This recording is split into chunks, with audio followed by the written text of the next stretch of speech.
Hello everyone, welcome to Ada 24/7 Regulatory Bodies NSO channel. This is Neelam Gehlot, your reasoning mentor. अब जैसा कि आप लोग thumbnail पे देख रहे हैं, we are going to talk about IBPS SO examination. अब ये एक ऐसा एग्जाम है जो आपको ग्रेजुएशन लेवल पे, यानी कि जो आपने अपनी ग्रेजुएशन में पढ़ाई करी है, जिस भी स्पेशल स्ट्रीम में आपने पढ़ाई करी, फॉर एग्जाम्पल एग्रीकल्चर में या IT में, या फिर आपने किया है कुछ HR से रिलेटेड आपने MBA किया है, या आपने कोई और ऐसा स्पेसिफिक आपने स्पेशलाइजेशन आपने डिग्री ली है, तो उसके लिए आपको ये स्पेशलिस्ट ऑफिसर बनने का मौका मिलता है थ्रू IBPS. तो ये एग्जाम है आपका IBPS SO, जिसकी फॉर्म फिलिंग डेट आपकी एंड हो चुकी है. उसके बाद 31 जुलाई और 1 अगस्त को इसमें हमें एक विंडो मिला था, जिसमें हमने 2 दिन अपने फॉर्म को एडिट किया होगा, जिसके बारे में आपको लगातार मैंने जानकारी अपने इसी चैनल के माध्यम से दी थी. अब आज का जो सेशन है और इससे पहले जो आपके बैचेस हैं, सब चीज़ों के बारे में हम आपको डिटेल में बता ही रहे हैं, लगातार आपको अपडेट कर रहे हैं.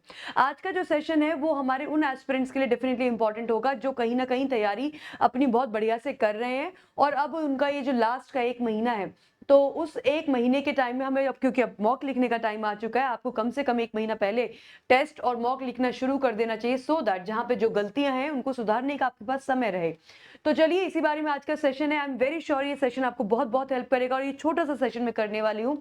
तो जितने भी हमारे यूजर अभी हमें लाइव देख रहे हैं या जो बाद में देखेंगे, आप सभी से रिक्वेस्ट है कि चैनल को अगर सब्सक्राइब नहीं किया है तो चैनल को जरूर सब्सक्राइब कर दीजिएगा, क्योंकि बहुत सारी ऐसी अपॉर्चुनिटीज आपके लिए आती रहती है, एक के बाद एक के बाद एक. तो वो सभी अपॉर्चुनिटीज से अपडेटेड रहने के लिए मेक श्योर करिए चैनल को आपने सब्सक्राइब किया. चलिए, नाउ लेट्स गेट स्टार्टेड. तो इस सेशन में हम 2 बातें करने वाले कि हमें कब से मॉक स्टार्ट कर देना चाहिए, जो कि मैं आपको ऑलरेडी आंसर कर चुकी हूँ, एंड किस तरीके से हमें अपना मॉक देना चाहिए या हमें टेस्ट देने चाहिए, सो दैट हमारा स्कोर जो है वो हर दिन बढ़ता रहे. तो ये इस बारे में आपका जो पूरा का पूरा सेशन है वो होने वाला है. तो चलिए आगे मैं बढ़ती हूँ.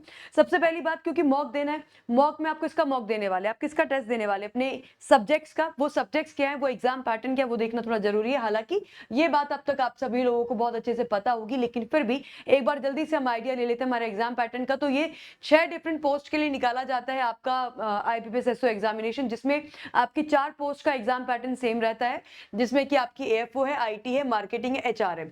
बाकी जो 2 पोस्ट है आपकी लॉ की, और अगली पोस्ट है आपकी राजभाषा अधिकारी की, इसके एग्जाम पैटर्न में क्वांट नहीं आता है. फिलहाल एग्जाम आपका ये रहेगा कि इंग्लिश का टेस्ट होने वाला है, रीजनिंग और क्वांटिटेटिव एप्टीट्यूड. यहाँ पे 50 क्वेश्चंस होंगे क्वांट के, सॉरी, आपके 50 क्वेश्चंस होंगे इंग्लिश भाषा के, लेकिन इसके नंबर 25 होंगे, तो इसका वेटेज आपका आधा होता है. 50 क्वेश्चन लेकिन नंबर 25 है. रीजनिंग के 50 क्वेश्चन 50 नंबर, और क्वांट के 50 क्वेश्चन 50 नंबर. 150 टोटल क्वेश्चंस आपके आएंगे, लेकिन इसका वेटेज 125 नंबर होगा, क्योंकि 25 नंबर आपके यहाँ पे कम हो जाते हैं. अब इंग्लिश का पेपर केवल इंग्लिश भाषा में होगा, जिसके लिए आपको 40 मिनट का समय मिलेगा. रीजनिंग का पेपर आपके पास चॉइस, आप इंग्लिश हिंदी में कर सकते हैं, 40 मिनट का समय होगा. क्वांट का पेपर आपका इंग्लिश हिंदी दोनों भाषाओं में अवेलेबल होगा, जो आपको सही लगे, सुइटेबल भाषा लगे, उसमें आप कर सकते हैं. 40 मिनट का समय. तो टोटल जो आपका पेपर होगा वो 2 घंटे का होगा, और हर सब्जेक्ट को करने के लिए आपको 40-40 मिनट की विंडो मिलेगी, यानी कि केवल 40 मिनट का समय होगा आपको रीजनिंग, 40 मिनट का समय होगा केवल क्वांट के लिए, और केवल 40 मिनट का समय होगा इंग्लिश भाषा के लिए. हमारे इस एग्जाम में नेगेटिव मार्किंग भी है, 1/4 नेगेटिव मार्किंग है आपके इस एग्जाम की. अब ये जो आपकी 2 अन्य पोस्ट है, जैसे कि मैंने आपको बताया, लॉ और राजभाषा अधिकारी, इंग्लिश सेम रहेगा, रीजनिंग सेम रहेगा, लेकिन यहाँ पे general awareness with special reference to banking आ जाता है. यहाँ पे गॉड नहीं होता, बाकी सारी चीज आपकी सेम है. तो चलिए अब आगे बढ़ते हैं. नाउ सबसे पहली बात ये कि हमें मॉक स्ट्रेटेजी हमारी रहनी क्या चाहिए, मॉक कब से शुरू कर देना चाहिए. आई थिंक मेरे पास, अगर मैं बात करूं अभी से, आज के दिन से, यानी कि आज 3 तारीख है, मैं 3 तारीख से बात करूं आपकी 25 तारीख तक की, तो अगर मैं आज की डेट 3 अगस्त से लेके मैं 25 अगस्त तक की बात करूं, ठीक है, 3 अगस्त से लेके मैं 25 अगस्त, या मैं बात करूं, सॉरी, 26 अगस्त तक की मैं बात करूं, तो मेरे पास ऑलमोस्ट 25 डेज का यहाँ पे कुछ अराउंड 25 डेज का हमारे पास टाइम होगा. ठीक है, ओके. तो या इसको 27 तक कर लेते हैं. हमारा पेपर कब है, हमारा एग्जाम जो है, हमारा एग्जाम है 30th ऑफ अगस्त को. ठीक है, हमारा जो पेपर है वो 30 तारीख को है, मैं 30 तारीख का दिन मैंने हटा दिया, मैंने 29 का भी दिन हटा दिया और मैंने 28 का भी दिन हटा दिया। क्यों? क्योंकि हो सकता है 29 को आप कहीं ट्रैवल कर रहे हो, कहीं पे एग्जाम आपका इस तरह से पड़े, तो 29 को, और वैसे भी एक दिन पहले हम ये सपोर्ट ही नहीं करते कि आपको एक दिन पहले पढ़ने की जरूरत है। एक दिन पहले आप रिवीजन कर सकते हो या कोई छोटे मोटे क्वेश्चंस लगा सकते हो रीजनिंग के, मतलब दिमाग को पजल नहीं करना, दिमाग को शांत रहने देना है। तो 29 हटाइए, 30 हटाइए, 30 को तो पेपर ही है, और हमने इसके साथ साथ 28 भी हटा दिया। ठीक है, अब मेरे पास 3 तारीख से लेके 27 अगस्त तक मेरे पास टोटल अराउंड 25 दिन का मेरे पास समय निकल कर आता है। अब इन 25 दिनों के समय में एक और चीज है कि आपके पास 3.5 हफ्ते होंगे। एक तो ये 3 तारीख वाला हफ्ता है, और उसके बाद आपका अगला हफ्ता, और उसके बाद अगला हफ्ता, तो 3 वीक आपके पास होंगे, और करीब करीब आपके पास 3 से 4 दिन और आपके पास एक्स्ट्रा होंगे। तो 3 हफ्ते और 3 से 4 दिन का आपके पास एक्स्ट्रा टाइम है। मैंने आपको वीक वाइज में आपके सामने एक प्लान लेकर आई हूं।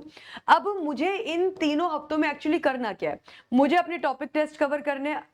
आप में से अगर कोई बहुत ही ये क्लैरिटी रखने वाला बच्चा है, जिसको पता है कि मेरा ये ध्येय है, मेरा ये एग्जाम, मेरा टारगेट है, मुझे निकालना ही है, तो उसने अभी तक टॉपिक टेस्ट शायद लगा डाले होंगे या ऑलमोस्ट लगाने आप वाले होंगे।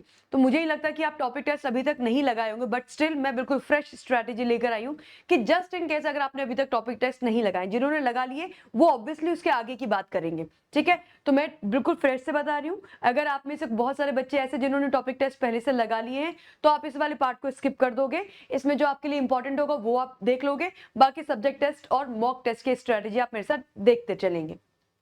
नाउ, तो मुझे क्या क्या कवर करना है, मुझे हर टॉपिक, हर सब्जेक्ट को, अब ये सब्जेक्ट वाइज स्ट्रेटेजी है। ठीक है, मुझे हर सब्जेक्ट को, जैसे कि मेरा क्वांट है, मेरा रीजनिंग और मेरा इंग्लिश है, और जो लॉ और राजभाषा में आपका क्वांट की जगह पे क्या आ जाएगा, जनरल अवेयरनेस आ जाएगा। ठीक है, तो मुझे इन तीनों सब्जेक्ट को मुझे कैसे कवर करना है, मुझे इन तीनों सब्जेक्ट को टॉपिक के थ्रू कवर करना है, यानी कि टॉपिक टेस्ट लगाने हैं, मुझे सब्जेक्ट वाइज टेस्ट लगाने, और साथ में मुझे लगाने मॉक टेस्ट। मॉक टेस्ट तो ये बहुत जरूरी है, इसके बिना काम नहीं चलेगा। चलिए, अब कैसे करना है, तो जो मेरा पहला हफ्ता आएगा, जो मेरा फर्स्ट वीक आएगा, यानी कि आज से 3 अगस्त से लेके आपका ये जो पहला फर्स्ट वीक है, उस फर्स्ट वीक में आपको क्या करना है, आपको सारे के सारे topic test is your target. अब क्वांट के अलग टॉपिक्स हैं, रीजनिंग का अलग टॉपिक है, इंग्लिश के अलग टॉपिक है। आपको इस हफ्ते अपनी नॉर्मल जो आपकी स्टडीज चल रही है ना, जो आपकी डेली की पढ़ाई चल रही है कि भाई मैं क्वांट का एक क्लास कर रहा हूं, मैं रीजनिंग की एक क्लास कर रहा हूं, या मैं इंग्लिश की एक क्लास कर रहा हूं, या मैं क्लास नहीं कर रहा हूं, कहीं पे पढ़ नहीं रहा हूं, तो मैं अपने आप से पढ़ रहा हूं, जो आपकी नॉर्मल टाइमिंग चल रही है, उस टाइम में आपको कम से कम 2 आवर्स का, मैं बोलूंगी 2 आवर्स नहीं, कम से कम 3 आवर्स का टाइम आपको एक्स्ट्रा निकालना पड़ेगा, क्योंकि आपको एक ही दिन में क्वांट का भी टॉपिक टेस्ट लगाना है, रीजनिंग का भी लगाना है, इंग्लिश का भी लगाना है। अभी बाइफर्केशन कैसे होगा, सपोज रीजनिंग में जैसे कि आपके 12 टेस्ट है, और मेरे पास कितना दिन का टाइम है, एक हफ्ते में मेरे पास 7 दिन है, राइट। तो एक हफ्ते में मेरे पास 7 दिन है, यानी कि मैं एक दिन में एक टेस्ट, या किसी और दिनों में मैं 2-2 टेस्ट भी लगा सकती हूँ। तो रीजनिंग का आप 1 से 2 टेस्ट डेली लगाएंगे, क्योंकि 7 वीक में मुझे कितने टॉपिक कवर करने, मुझे 7 वीक में रीजनिंग के जो है मैं अगर यहाँ पे लिखूं कि रीजनिंग के जो है वो कितने 12 टॉपिक्स हैं, और मुझे 7 हफ्तों में जो है, ये 7 हफ्ते नहीं, सॉरी 7 दिन में मुझे अगर रीजनिंग के 12 टॉपिक का टेस्ट लगाना है, तो मुझे क्या करना होगा, मुझे 1 से 2 टॉप टेस्ट जो है वो डेली लगाने होंगे। अब ये जो आपको 1 से 2 टेस्ट डेली लगाने हैं, ये 1 से 2 टेस्ट डेली आपको किसके लगाने हैं, क्या केवल रीजनिंग के लगाने, नहीं, आपको इंग्लिश का भी लगाना होगा, आपको क्वांट का भी लगाना होगा। तो आपको तीनों लेवल पे लगाना है, क्योंकि क्वांट भी निकालना है, रीजनिंग भी करनी है, इंग्लिश भी करनी है।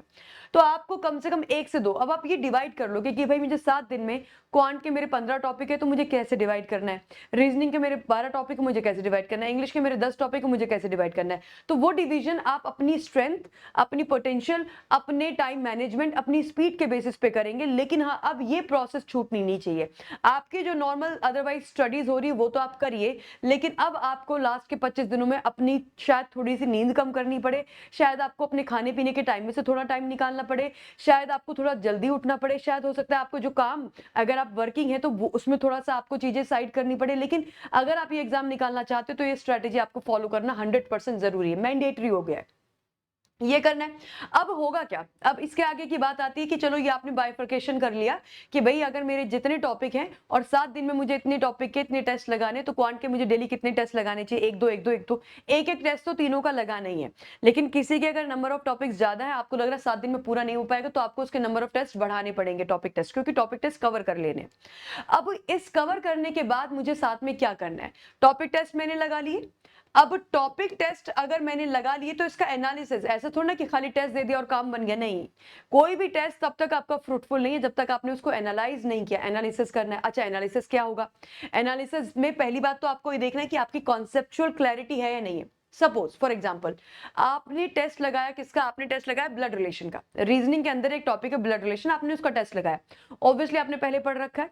अब आपने उसका टेस्ट लगाया, अब जब आपने उसका टेस्ट लगाया और आपको क्या हुआ, आपको समझ में आया कि ये बार बार मैं क्वेश्चन में अटक रही थी, अटक रहा था, मतलब कहीं ना कहीं कॉन्सेप्ट में क्लैरिटी नहीं है। अब अगर सपोज आपके ब्लड रिलेशन के टॉपिक में 10 क्वेश्चन है और 10 में से आपने 7-6 क्वेश्चन आराम से कर ली, 2-3 क्वेश्चन में आप अटके, मतलब कॉन्सेप्ट क्लियर है, उन 2-3 क्वेश्चन में आपको दिक्कत आई। लेकिन अगर आप ऑलमोस्ट हर क्वेश्चन में अटक रहे हो, मतलब आपकी कॉन्सेप्चुअल क्लैरिटी नहीं है, तो फिर अगर कहीं पे कॉन्सेप्चुअल क्लैरिटी नहीं है तो उस टॉपिक को मुझे वापस से जाके क्या करना पड़ेगा, रिवाइज करना पड़ेगा। अब ये जनरल अवेयरनेस तो है नहीं, ये तो रीजनिंग है, रीजनिंग तो प्रैक्टिस वाला सब्जेक्ट है। तो जब मैं रिवाइज करने की बात करूं तो आपको करना क्या है, रिवीजन में भी आपको क्या करना है, उस टॉपिक के और टेस्ट लगाने, उस टॉपिक को और टेस्ट लगा लगा के आपको मजबूत करना है, बेटर करना है, फाउंडेशन उसकी स्ट्रांग करनी है। क्योंकि यहाँ पे आप टेस्ट, आप क्वेश्चन लगा के ही अपना आपको बेटर कर सकते हो। तो थोड़ा अगर आपको लग रहा है आपने कोई पेड बैच ले रखा है, तो वहां से जाके उस टॉपिक को दोबारा रिवाइज कर सकते हो, जल्दी से थोड़ी स्पीड बढ़ा के 2x की स्पीड पे या 1.5x की स्पीड पे उस टॉपिक को वापस से रिवाइज कर सकते हो अगर आपके पास कोई पेड बैच है, और फिर उसके ऊपर और क्वेश्चन लगा लो। तो थोड़ा सा आपको आइडिया मिल जाएगा कि हाँ भाई मेरा ये टॉपिक अभी उतना साउंड नहीं है, मुझे इसमें थोड़ा सा उसको क्या कर लो, मार्क करके लिख लो साइड पे। ठीक है, चलो एक तो मुझे कॉन्सेप्चुअल क्लैरिटी देखनी है। अगर सारे ऑलमोस्ट कॉन्सेप्ट क्लियर है, ऐसा हो सकता है कि आपने कोई क्वेश्चन पढ़ा और क्वेश्चन उस समय आपको नहीं बना, लेकिन आप जब एनालाइज करोगे आपके 10 क्वेश्चन में से अगर आपके 2 क्वेश्चन नहीं बने, तो एनालिसिस करते वक्त उन क्वेश्चन को छोड़ दोगे नहीं ना, उन क्वेश्चन को आप वापस से बनाने की कोशिश करोगे। एनालिसिस के टाइम पे अगर वो क्वेश्चन आपसे बन गए तो मतलब आपने या तो पैनिक कर लिया, आप नर्वस हो गए, या हो सकता है आपने लैंग्वेज में कुछ गलत पढ़ लिया था, या जो पढ़ा वो सही से समझ नहीं पाए, मतलब कहीं ना कहीं वो टाइमिंग की वजह से, क्योंकि ऊपर टाइमर चल रहा था, है ना, उसकी वजह से अगर कोई गड़बड़ हुई है, मतलब स्पीड की प्रॉब्लम है, मतलब कॉन्सेप्ट ठीक है, तो आपको ये समझना पड़ेगा। और ये सारी चीजें समझने के लिए अभी आपके पास समय है, इसीलिए मैंने बोला कि अभी से आपको शुरू करना होगा, राइट फ्रॉम टुडे। तो आपको क्या करना है, वो अपने पॉइंट्स आप नोट डाउन करते रहोगे कि अच्छा आज मैंने ब्लड रिलेशन का टेस्ट दिया, कॉन्सेप्चुअल क्लैरिटी मेरी सही है, चेक। फिर अच्छा जो 2-3 क्वेश्चन गलत हुए, क्यों हुए, क्योंकि कहीं मुझे स्पीड में दिक्कत आ रही थी, या क्वेश्चन के इंटरप्रिटेशन में भाषा समझ नहीं पाया मैं, बट जब उसको आराम से धीरे धीरे समझा तो मेरे से बन गया क्वेश्चन। तो आपको ये समझना पड़ेगा आप कहाँ अटक रहे, क्योंकि इन मॉक्स का, इन टेस्ट का, इन सब्जेक्ट वाइज टेस्ट का लॉजिक ये है कि आप जहां अटक रहे उससे बाहर आ सके, उसको बेटर कर सके, उसको स्ट्रेंथन कर सके। ठीक है, तो ये तो हो गया कॉन्सेप्चुअल क्लैरिटी देखी। फिर आपने देखा स्पीड, वो मैंने अभी आपको बताया कि हो सकता है किसी क्वेश्चन में आपने कोई क्वेश्चन सॉल्व करा, अब क्वेश्चन हो जाना चाहिए था वो 1 मिनट में, लेकिन आपने लगा दिया 3 मिनट। तो ऐसा तो नहीं कि कॉन्सेप्ट समझ में नहीं आता, कॉन्सेप्ट तो आता है, लेकिन स्पीड मैटर कर रही है, क्योंकि मुझे 40 मिनट में 50 क्वेश्चन करने हैं।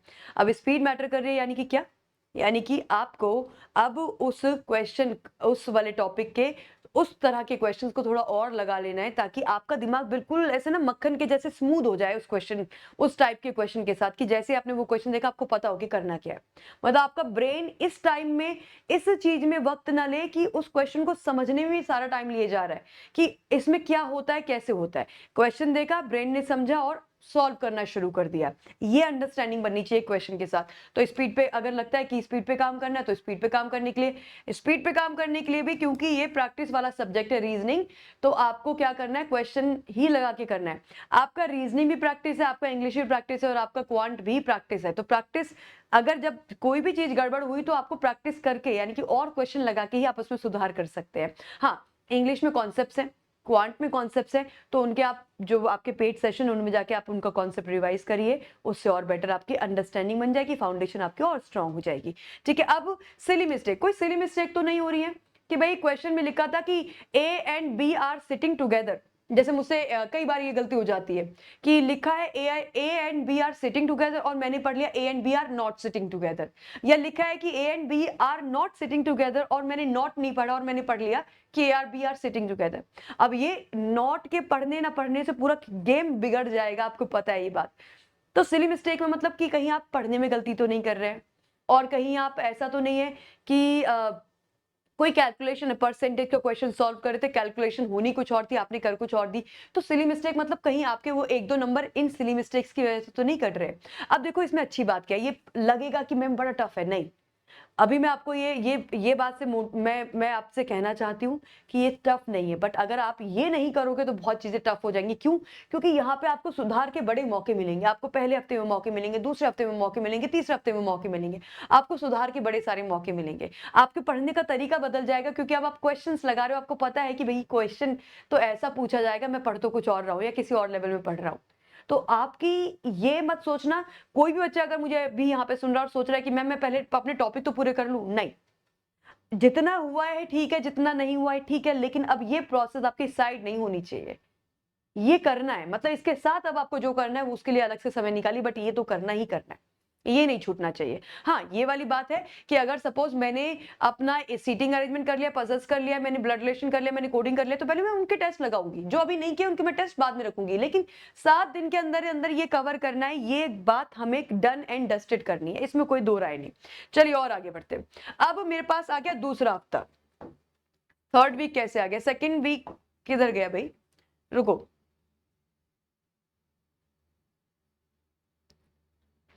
ओके।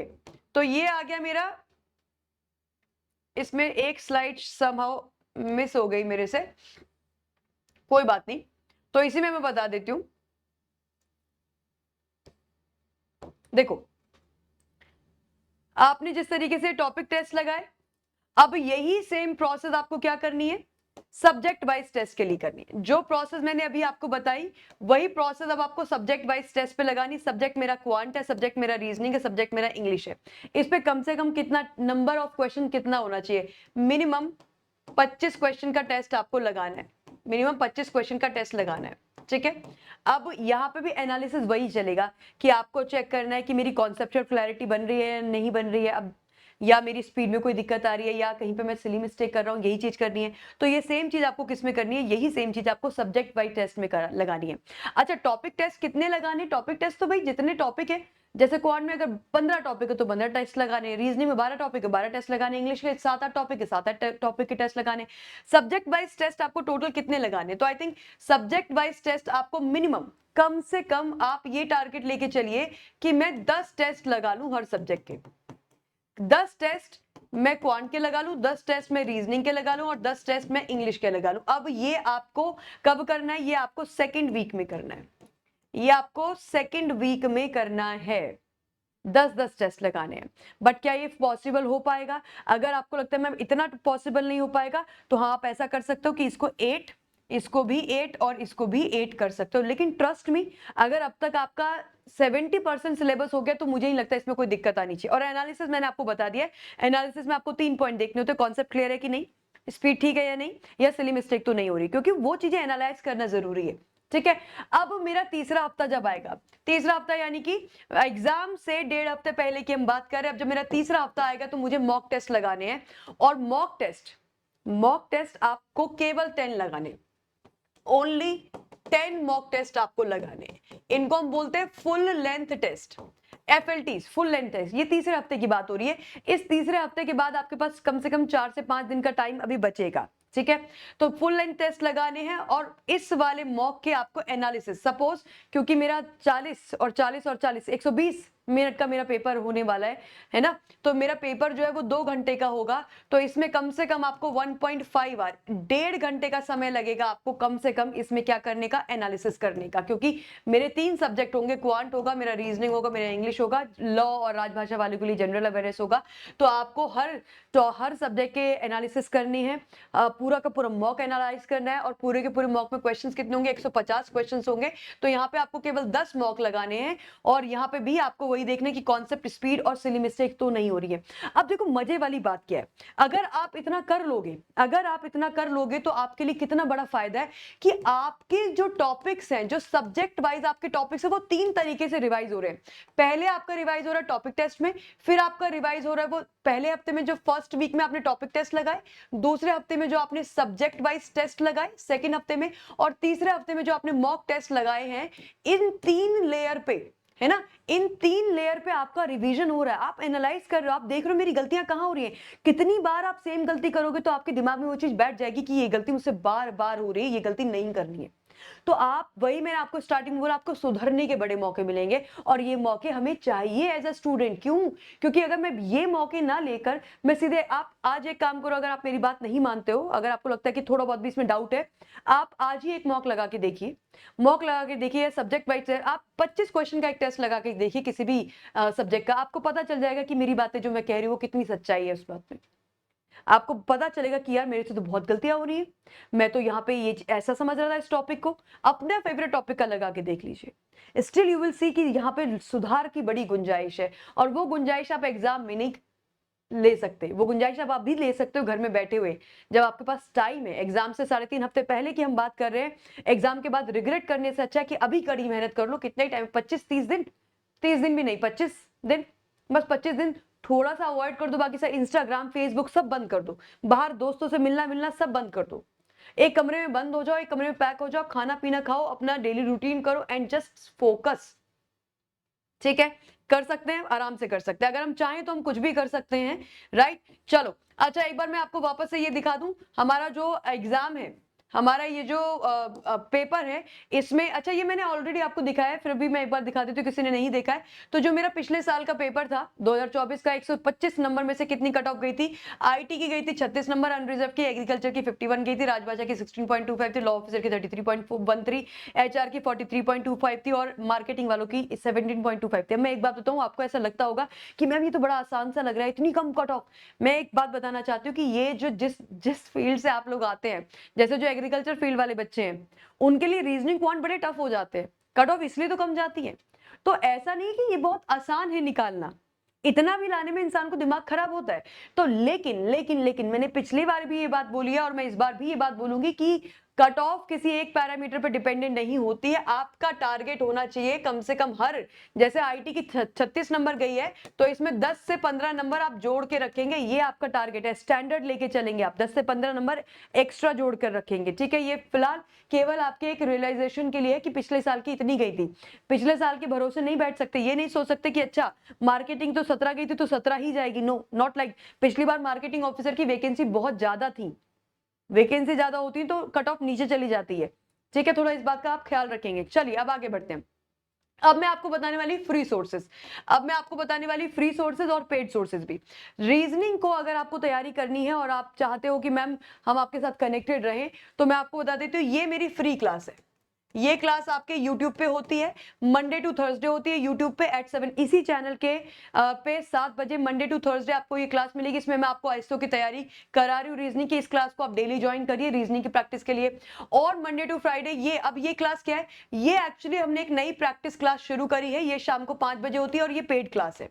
ये एक्चुअली ये एग्जाम लेवल प्रैक्टिस है, यानी कि यहाँ पे जो आपका मॉडरेट रहेगा पेपर का, यानी कि क्वेश्चंस का, वो मॉडरेट लेवल पे हम पढ़ाने वाले हैं। ये प्रैक्टिस सेशंस हैं, और ये इसमें रीजनिंग की क्लास जो है वो आपकी शाम को 5 बजे होती है, और ये पेड क्लास है, ये पेड क्लास है।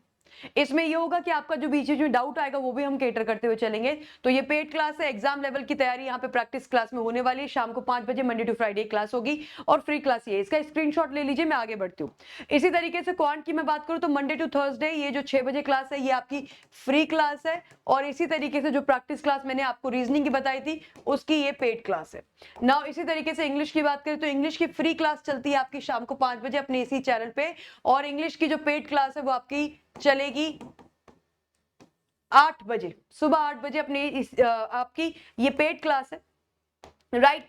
अब आप में से सबसे पहली बात तो अगर मैं बात करूं आपसे टेस्ट सीरीज के बारे में, तो ये आपकी सिंगल टेस्ट सीरीज भी अवेलेबल है, जैसे आईटी ऑफिसर की प्रीलिम्स और मेंस की है, मार्केटिंग की प्रीलिम्स और मेंस की है, लॉ की प्रीलिम्स और मेंस की है, एचआर की प्रीलिम्स और मेंस की है, एफओ की प्रीलिम्स और मेंस की है। इसको आप अड्डा की एप्लीकेशन से जाके ले सकते हैं। Use the discount code Y651, इससे आपको पूरी फीस नहीं देनी पड़ेगी, डिस्काउंट मिल जाएगा। लेकिन मैं आपको ये सजेस्ट नहीं करूंगी, मैं आपको सजेस्ट करूंगी टेस्ट प्राइम। रीजन क्या है कि अगर आप इनमें से कोई एक टेस्ट सीरीज लेते हो तो आपको शायद 150 या कुछ रुपए में मिल जाए, हो सकता है, लेकिन ये टेस्ट प्राइम आपको करीब करीब 270 रुपए में मिल जाएगा। लेकिन इसके अंदर आपको आईबीपीएस के सभी एग्जाम्स के मॉक्स मिलेंगे, एसबीआई के सभी एग्जाम्स के मॉक्स मिलेंगे, आरबीआई, नबार्ड, रेगुलेटरी बॉडीज के सभी एग्जाम्स के मॉक्स मिलेंगे, यानी कि जितने भी आपके बैंक वाले एग्जाम्स कंडक्ट होते हैं इस भारत में, वो सभी टेस्ट आपको इसके अंदर मिलेंगे। एसबीआई का पीओ एसओ क्लर्क, आईबीपीएस का PO SO clerk, RBI, NABARD, SEBI, IRDAI, इफ्स का एग्जामिनेशन, ठीक है, एसएससी का एग्जामिनेशन, रेलवे के एग्जामिनेशन। तो मैं सजेस्ट करूंगी कि जहां पे आप जितना भी पैसा आप खर्च कर रहे हो उसमें 100 रुपए और एक्स्ट्रा खर्च करके you better buy test prime. इसका एक और रीजन है, आपको इसमें बहुत सारे टॉपिक टेस्ट मिलेंगे, सब्जेक्ट वाइज टेस्ट मिलेंगे और फुल लेंथ मॉक टेस्ट तो मिलेंगे। आपको कोई छोटा कजिन है, कोई आपका भाई बहन है, वो भी यूज कर सकता है इसको अपने किसी एग्जाम के लिए। हो सकता है आपका कोई कजिन या कोई भाई बहन आपका रेलवे एग्जाम की तैयारी कर रहा है, आप बैंक की करो, तो वो रेलवे के मॉक्स यूटिलाइज कर सकता है। तो बेहतर ऑप्शन ये है, और मेरा फर्ज बनता है आपको बेहतर चीजें बताना, क्योंकि ऐसे फीस बहुत ज्यादा नहीं है, ठीक है। तो बेहतर हो तो इसको ले लीजिएगा, बाकी आपकी चॉइस है। अच्छा, जो बच्चे ये सोच रहे कि मैम जो आपने अभी प्रैक्टिस सेशन बताया, जो आपने बोला कि आप प्रैक्टिस कराओगे पेड क्लास में, वो जो जिसमें रीजनिंग की क्लास 5 बजे मिलेगी, तो वो यही बैचेस हैं। इसमें एक और हमने जो क्लास शुरू कर दी शाम को 5 बजे, और ये क्लास आपको मिल सकती है यहाँ पे इन बैचेस में आप जुड़कर। तो use the discount code Y651। इसके साथ साथ तो दैट इज ऑल गाइज, ये आप लोगों को मुझे इन्फॉर्म करना था। करना कैसे, आपको कुछ नहीं करना, अड्डा 24/7 की एप्लीकेशन का लिंक इसके डिस्क्रिप्शन में लगा हुआ है, उसकी एप्लीकेशन के लिंक पे डाउनलोड करो। डाउनलोड का लिंक को क्लिक करके एप्लीकेशन को डाउनलोड कर लीजिए। जैसे आपकी एप्लीकेशन खुलेगी कुछ ऐसा इंटरफेस आएगा। अड्डा की ऐप पे जाके आपको कोर्स टैब यहाँ पे आती है, ये कोर्स टैब है, इस पे क्लिक करेंगे रेगुलेटरी बॉडी पे, तो यहाँ पे क्लिक करिएगा और ये आ जाएगा आपका रेगुलेटरी बॉडी। ये है आपका आईबीपीएस एसओ। इसी में आपको लाइव बैचेस मिल जाएंगे, इसी में आपको टेस्ट प्राइम मिल जाएगा, जो कि मैंने अभी आपको बताया, सब कुछ इसी के अंदर। और जो बच्चे बिल्कुल ही नए हैं, जिनको नहीं पता हाउ टू डू दिस, तो मैं बता देती हूँ आपको क्या करना है। अड्डा 24/7 की एप्लीकेशन पे जाइए, यहाँ पे ऑल कोर्सेज पे जाइए, यहाँ आपको सर्च करना है रेगुलेटरी बॉडी, ये आ गया आपका आईबीपीएस एसओ, ये है सारी चीजें, ठीक है। यहाँ पे आपको बैंक महापैक प्लस दिख रहा है, यहाँ पे आपको बैचेस दिख रहे हैं, जो हमने बोला कि आपको फ्री प्रैक्टिस मिल जाएगी, वो यही बैचेस है, ठीक है। उसके बाद ये है आपका टेस्ट प्राइम और ये है आपकी टेस्ट सीरीज। यहाँ पे सब कुछ आपके सामने अवेलेबल है। मैंने आपको सजेस्ट किया test prime because I know कि ये ज्यादा बेस्ट ऑप्शन है आप सभी के लिए। बाकी आप लोगों की जैसी आपको ठीक लगे वैसा कर सकते हैं। अच्छा, अब जो मैंने बताया कि हम प्रैक्टिस आपको कराने वाले हैं बिल्कुल एग्जाम लेवल की, मॉडरेट लेवल पे, तो वो बैच जो है वो आपके ये है, जिस पे जैसे आप क्लिक करोगे तो सपोज आपने बैच पे क्लिक किया और आप बाय नाउ पे गए। इस समय इसमें वैलिडिटी जो चल रही है, आपको डबल वैलिडिटी मिल रही है, जैसा कि आप देख रहे हैं। वैलिडिटी भी इसकी क्या, 18 महीने, यानी कि 9+9 डबल वैलिडिटी पे आपको ये बैच मिल रहा है। 18 महीने के लिए वैलिड होगा, जैसा कि आप लोग देख पा रहे हैं। यहाँ पे ये डिस्काउंट कोड जो आप लोगों की स्क्रीन के नीचे लगा हुआ है, ये आपने किया, अप्लाई कर दिया, और अप्लाई करने के बाद ये बैच आप लोगों को मिल रहा है कितना, 2519 पे। ये बैच आप लोगों को मिल जाएगा कितना, 2519 पे, जैसा कि आप देख सकते हैं। Now use the discount code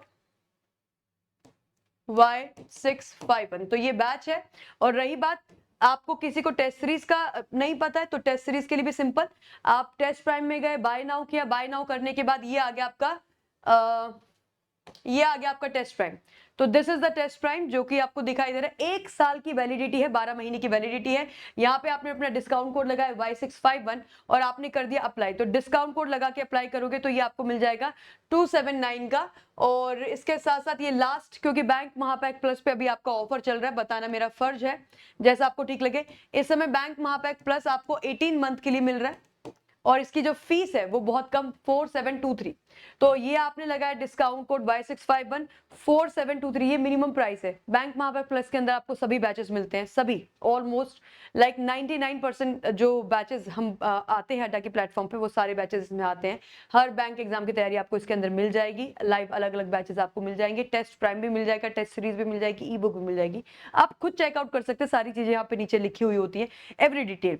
तो बस फिलहाल मेरा जो मोटिव था आप लोगों के साथ वो ये शेयर करना था कि किस तरीके से आप लोगों को मॉक लगाने हैं। मैंने आपको फ्री क्लासेस भी बताई हैं, मैंने आपको हर वो चीज बताई है जो मुझे आप लोगों के लिए जरूरी लगी। मैंने आपको फ्री क्लासेस हमारी रीजनिंग की भी बताई है, क्वांट की भी बताई है, और साथ ही साथ इंग्लिश की भी बताई है। तो हर चीज मैंने आप लोगों के सामने रख दी है, कंप्लीटली चॉइस आपकी कि आपको क्या बेस्ट लगता है।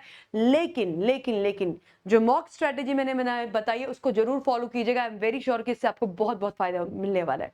So all the very best guys. अगर आपको सेशन ये इन्फॉर्मेशन अच्छी लगी तो सेशन को लाइक कीजिएगा, और मैं मिलती हूँ आपसे हमारी फ्री क्लासेस में। Thank you everyone, thank you so much.